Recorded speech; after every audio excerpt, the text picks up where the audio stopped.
Hello friends, welcome back to Mass English grammar. Friends, grammar series के अंतर्गत जो हम 60 रूल्स के बारे में बात कर रहे हैं, उन रूल्स के अंतर्गत आज हम बात करेंगे रूल नंबर 9 के बारे में। फ्रेंड्स, रूल नंबर 9 किससे संबंधित है? तो रूल नंबर 9 की अगर हम बात करें तो रूल नंबर 9 जो बात करता है वो सब्जेक्ट और वर्ब के अग्रीमेंट को लेकर के है कि कुछ स्पेसिफिक प्रोनाउंस हमारे साथ यूज़ किए जाते हैं, जैसे कि एवरीबडी, एवरीथिंग, नोबडी। इन तरीके के जो प्रोनाउंस होते हैं, इन प्रोनाउंस में अगर हम हेल्पिंग वर्ब का यूज़ करते हैं तो कौन सी हेल्पिंग वर्ब का यूज़ करेंगे, और स्पेसिफिक अगर पजेसिव प्रोनाउन का इनके लिए उपयोग किया जाना है तो किस तरीके की पजेसिव प्रोनाउन का उपयोग करेंगे, कौन से प्रोनाउन का उपयोग करेंगे। तो इन सारी चीज़ों के बारे में आज हम देखेंगे, डिस्कशन करेंगे। फ्रेंड्स, ये जो 60 रूल्स की जो सीरीज़ हम आजकल देख रहे हैं, बात कर रहे हैं, ये रूल्स की सीरीज़ बड़ी इंपॉर्टेंट सीरीज़ है, क्योंकि यहाँ पर जिन 60 रूल्स की हम बात कर रहे हैं ये सारे रूल्स एग्जाम्स में पूछे गए क्वेश्चंस से लिए गए हैं। तो बहुत ही इंपॉर्टेंट सीरीज़ है। आप सभी से रिक्वेस्ट है कि आप सभी इस जो सीरीज़ की बात कर रहे हैं इस कंप्लीट सीरीज़ को देखें। चलिए बात करते हैं। इसके अंतर्गत हम रूल्स की बात कर रहे हैं, तो आज का जो हमारा रूल रहेगा कि द सब्जेक्ट्स, सब्जेक्ट में कौन कौन से? Everybody, everything, nobody, nothing, somebody, something, anybody, anything are singular. ये जितने भी सब्जेक्ट है ना friends, nothing, nobody, everything, everything, everybody, something, anybody, ये सारे सब्जेक्ट्स सिंगुलर होते हैं। तो सर सिंगुलर होते हैं इसका मतलब क्या?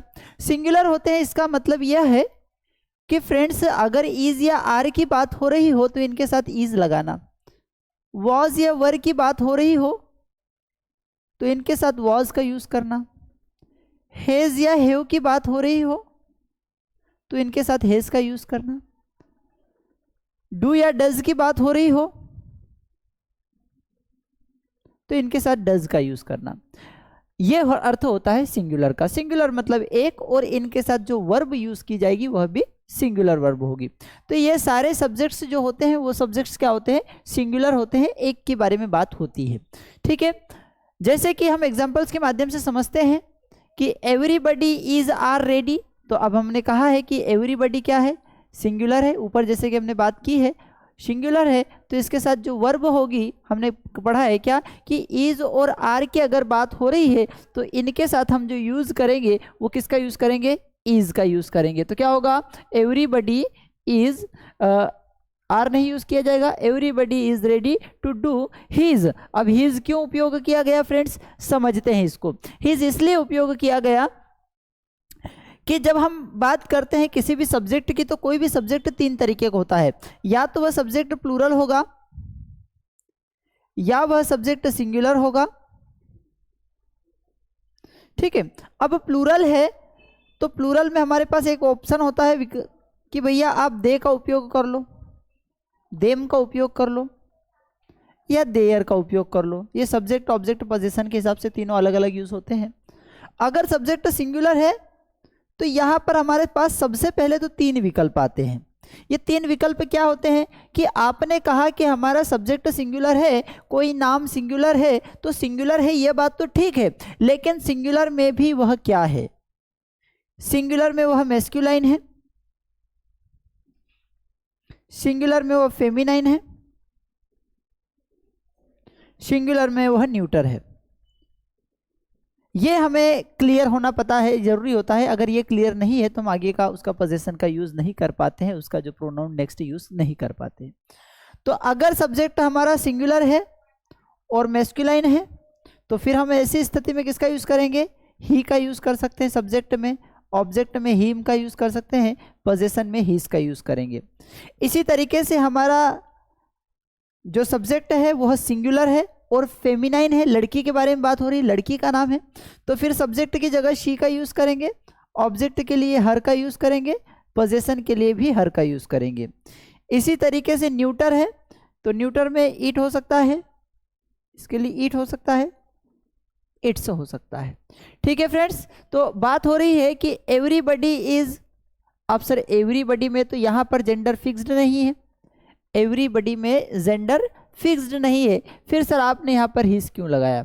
तो फ्रेंड्स एवरीबडी कुछ कॉमन जेंडर की जब भी बात हो रही होती है, सब्जेक्ट कॉमन जेंडर के रूप में होता है, तो वहां पर प्रायोरिटी मैस्कुलिन जेंडर को दी जाती है, वहां पर प्रायोरिटी मैस्कुलिन जेंडर को दी जाती है। तो everybody is ready to do his work आएगा, देयर वर्क नहीं आएगा। क्यों नहीं आएगा? क्योंकि हमने कहा है कि सिंगुलर के लिए हम किसका यूज करते हैं? हिज का यूज करते हैं, जबकि देयर का यूज हम किसके लिए करते हैं? प्लूरल के लिए करते हैं, एक से अधिक के लिए करते हैं। और अभी हमने बात करी है कि यहाँ पर जो सब्जेक्ट है, ये जितने भी सब्जेक्ट यूज किए गए हैं ये सारे सिंगुलर होते हैं। आई होप आपको यह बात समझ में आई होगी। आगे अगर हम बात करें तो एनीबडी कैन, कोई भी व्यक्ति डू द वर्क, कार्य कर सकता है, इफ दे ट्राई। अब इफ दे ट्राई हो सकता है क्या? नहीं हो सकता है, क्योंकि कोई भी व्यक्ति काम कर सकता है, तो कोई भी को हम क्या मान रहे हैं? सिंगुलर मान रहे हैं, एक मान रहे हैं। और एक के लिए हम दे का उपयोग नहीं करते, देम, दे और देयर का उपयोग हम किसके लिए करते हैं? प्लूरल के लिए करते हैं, एक से अधिक के लिए करते हैं। तो यहाँ पर क्या होगा? Anybody can do the work if they try होगा? नहीं होगा। क्या होगा? इफ ही ट्राइज होगा। सर शी ट्राइज भी तो आ सकता था, आ सकता था, लेकिन हमने थोड़ी देर पहले कहा है कि जब जो सब्जेक्ट है वो कॉमन हो, जहां पर स्पेसिफिक मैस्कुलाइन या फेमिनाइन नहीं दिया हुआ हो, ऐसी स्थिति में प्रायोरिटी हम मैस्कुलाइन जेंडर को देते हैं, पुरुषों की बात करते हैं, ही की बात करते हैं। ठीक है, आगे बात करते हैं। Nothing but some books, nothing कुछ नहीं था, कुछ नहीं था, बट सम बुक्स वॉज या वर अवेलेबल, कुछ बुक्स थी। तो यहाँ पर भी हम क्या आएंगे? नथिंग को सब्जेक्ट मानते हुए यहाँ पर किसका यूज करेंगे? वॉज का यूज करते हैं। ठीक है फ्रेंड्स, आई होप आपको यहाँ तक बात समझ में आई होगी। आगे समझते हैं। Nothing but some student was present. ठीक है, तो यहाँ पर जो है क्या चेंजेस करना है? तो नथिंग, देखिए ये जो नथिंग लिखा हुआ है ना फ्रेंड्स, जब भी THING थिंग की बात हो रही है तो हम किसकी बात कर रहे हैं? हम किसी नॉन लिविंग ऑब्जेक्ट की बात कर रहे हैं, किसी वस्तु की बात कर रहे हैं। किसकी बात कर रहे हैं? वस्तु की। तो मुझे बताओ कि nothing but some students was present, कुछ नहीं लेकिन कुछ स्टूडेंट्स। तो यहाँ पर हम कुछ स्टूडेंट्स की बात कर रहे हैं, और स्टूडेंट्स लिविंग है, ह्यूमन बीइंग की बात हो रही है, मनुष्य की बात हो रही है। तो मनुष्य के लिए कभी भी नथिंग का उपयोग नहीं किया जाता है, मनुष्य के लिए कभी भी नथिंग का यूज नहीं किया जा सकता है। तो यहाँ पर क्या होना चाहिए? यहाँ पर आना चाहिए कि नोबडी, क्या आना चाहिए यहाँ पर? नोबडी, या फिर आना चाहिए नो वन। नोबडी या नो वन का यूज किया जाएगा, इसके साथ नथिंग का उपयोग नहीं किया जा सकता, क्योंकि यहाँ पर हम किसकी बात कर रहे हैं? स्टूडेंट्स की बात कर रहे हैं। स्टूडेंट मनुष्य है, मनुष्यों के लिए हम नोबडी या नो वन का यूज करते हैं, नथिंग का उपयोग नहीं करते हैं। ठीक है फ्रेंड्स, आगे हम बात करें तो समथिंग इज मिसिंग। ये समथिंग जो होता है ना, समथिंग इज मिसिंग सही है। ठीक है, क्योंकि यहाँ पर ऑब्जेक्ट की बात कर रही कुछ की, तो इस सेंस में हम इज का उपयोग करते हैं। आगे अगर हम बात करें तो सम थिंग्स, एक से अधिक चीजों की बात हो रही है, तो एक से अधिक के लिए हम आर का उपयोग करते हैं। एक के लिए इज का उपयोग किया जाता है, एक से अधिक के लिए आर का उपयोग किया जाता है। यह बात आप सभी अच्छे तरीके से जानते हैं। आगे अगर हम बात करें तो एवरीबडी, हर कोई, हु वांट्स,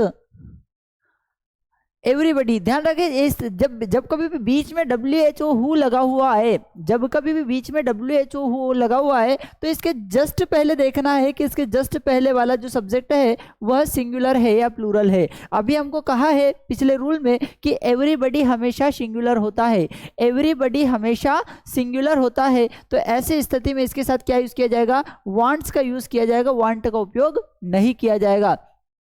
तो क्या होना चाहिए friends? Everybody who wants cake should pass his plate. ठीक है, नेक्स्ट है एवरीवन सेक्शन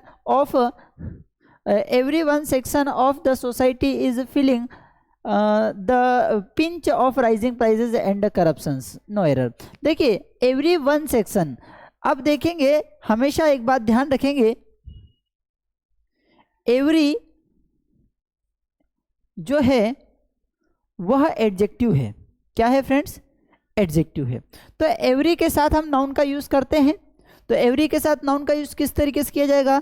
या तो हो जाएगा एवरीवन, एवरीबडी, एवरी सेक्शन। ठीक है। तो एवरीबडी, एवरीवन, एवरी सेक्शन हो सकता है, लेकिन एवरी वन सेक्शन नहीं हो सकता है, क्योंकि यहाँ पहले से ही एक नाउन आ गया, यहाँ पहले से एक नाउन आ गया, तो ये अलग से नाउन लगाने की जरूरत नहीं है, और अगले इस नाउन को रखना ही है तो फिर इसको लगाने की आवश्यकता नहीं है। तो क्या होना चाहिए, every section of the society is feeling the pinch of rising prices and corruptions. जो करप्शंस बढ़ रहा है, राइजिंग प्राइस बढ़ रहे हैं, मूल्य महंगाई बढ़ रही है, इसका पिंच जो है सभी को लग रहा है, मतलब कहीं ना कहीं सभी को दुख दे रही है। जो हमने चीजें पढ़ी उसका एक्सप्लेनेशन की बात अगर हम करें तो replace everyone with every, everyone नहीं आएगा, एवरी आएगा, जो भी हमने बात करी, because everyone is a pronoun. Everyone क्या है भैया, एक प्रोनाउन है, and section is a noun. Noun और प्रोनाउन एक साथ नहीं लिखा जा सकता, नाउन और प्रोनाउन एक साथ नहीं लिखा जा सकता, क्योंकि एवरीवन क्या है, एवरीवन को जब साथ में लिखते हैं तो एवरीवन एक हो जाता है नाउन, ठीक है। तो एवरीवन सेक्शन, तो सेक्शन भी क्या हो गया, एक नाउन हो गया, और एवरीवन क्या हो गया, एक प्रोनाउन हो गया। तो एक प्रोनाउन और एक नाउन को हमेशा साथ में नहीं लिखा जा सकता, इसलिए यहां पर क्या होना चाहिए, या तो होना चाहिए एवरी सेक्शन होना चाहिए, एवरीवन सेक्शन नहीं होना चाहिए। अब कुछ नए एग्जाम्पल से समझते हैं कि अभी तक हम बात कर रहे थे कि समबडी सिंगुलर है, समबडी सिंगुलर है, तो समबडी वाज प्रेजेंट, कोई व्यक्ति वहां उपस्थित था, क्या नहीं था, इसे हम फ्रेंड्स कहते हैं क्वेश्चन टैग। इसे क्या कहते हैं, इसे कहते हैं क्वेश्चन टैग। क्वेश्चन टैग क्या होता है, क्वेश्चन टैग होता है फ्रेंड्स कि हम कई बार अपनी बात को कंफर्म करने के लिए लास्ट में बोलते हैं ना, है ना, सही है ना, इस तरीके की बात जो बोलते हैं वही हमारा क्वेश्चन टैग होता है। तो समबडी वाज प्रेजेंट, भैया कोई व्यक्ति प्रेजेंट था, क्या नहीं थे, क्या नहीं थे, तो क्या नहीं थे, यहां पर ध्यान रखेंगे कि यह ऐसे तो सिंगुलर होगा, इसके साथ जो वर्ब यूज की जाएगी वह भी सिंगुलर होगी, लेकिन जब क्वेश्चन टैग की बात होगी तो क्वेश्चन टैग में जो प्रोनाउन यूज किया जाएगा वह प्लूरल यूज किया जाएगा, क्वेश्चन टैग में जो प्रोनाउन यूज किया जाएगा वह प्लूरल यूज किया जाएगा, ठीक है। किसके लिए, मनुष्यों के लिए, चीजों के लिए नहीं, मनुष्यों के लिए जो क्वेश्चन टैग में जो यूज किया जाएगा वह प्लूरल प्रोनाउन यूज किया जाएगा, चीजों के लिए सिंगुलर ही रहेगा, चीजों के लिए क्वेश्चन टैग सिंगुलर ही रहेगा, मनुष्यों के लिए क्वेश्चन टैग प्लूरल हो जाएगा। तो क्या होगा, समबडी वाज प्रेजेंट, कोई उपस्थित था, क्या नहीं थे, तो ये होगा वरंट दे, ठीक है। तो यह वरंट दे आया, दे क्यों आया, क्योंकि हमने बोला है कि समबडी जनरली क्या होगा, सिंगुलर होगा, इसके साथ वर्ब भी सिंगुलर यूज की जाएगी, लेकिन क्वेश्चन टैग में जब उसको यूज करने की बात आती है तो फिर वहां पर प्लूरल सब्जेक्ट का यूज करेंगे, दे है और इसीलिए वर्ब भी प्लूरल होता है।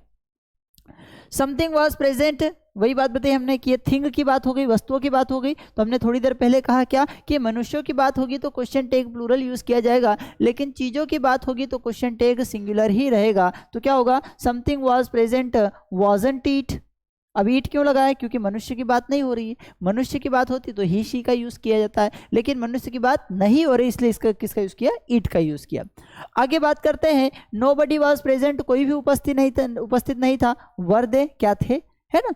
तो यहाँ पर नोबडी, यहाँ पर वरंट दे और यहाँ पर वर दे क्यों आया, क्योंकि यहाँ पर पॉजिटिव की बात होती है। क्वेश्चन टैग की विशेषता होती है कि अगर स्टेटमेंट पॉजिटिव है तो क्वेश्चन टैग नेगेटिव आएगा, और अगर स्टेटमेंट नेगेटिव है तो क्वेश्चन टैग पॉजिटिव होगा। अब यहाँ पर क्वेश्चन जो स्टेटमेंट था वह पॉजिटिव था, इसलिए क्वेश्चन टैग जो था वह नेगेटिव यूज किया गया, weren't they, were they not, ठीक है। और इसी तरीके से यहाँ पर नोबडी एक नेगेटिव वर्ड है, नेगेटिव वर्ड आने के कारण ये स्टेटमेंट नेगेटिव हो जाता है, इसलिए क्वेश्चन टैग जो यूज किया जाएगा फ्रेंड्स वह क्वेश्चन टैग पॉजिटिव यूज किया जाएगा। तो क्या होगा, नोबडी वाज प्रेजेंट, वर दे क्या थे, ठीक है। तो इस तरीके से हमने इनके बारे में बात की, ठीक है। इसके बारे में कुछ एक्सप्लेनेशन, रूल की बात करें कि कौन सा रूल आपको याद रखने योग्य है, तो ये ध्यान रखेंगे कि समबडी नोबडी पर्सन के लिए यूज होता है, समबडी और नोबडी किसके लिए यूज होता है भैया, पर्सन के लिए बात होती है, व्यक्तियों के बारे में बात होती है,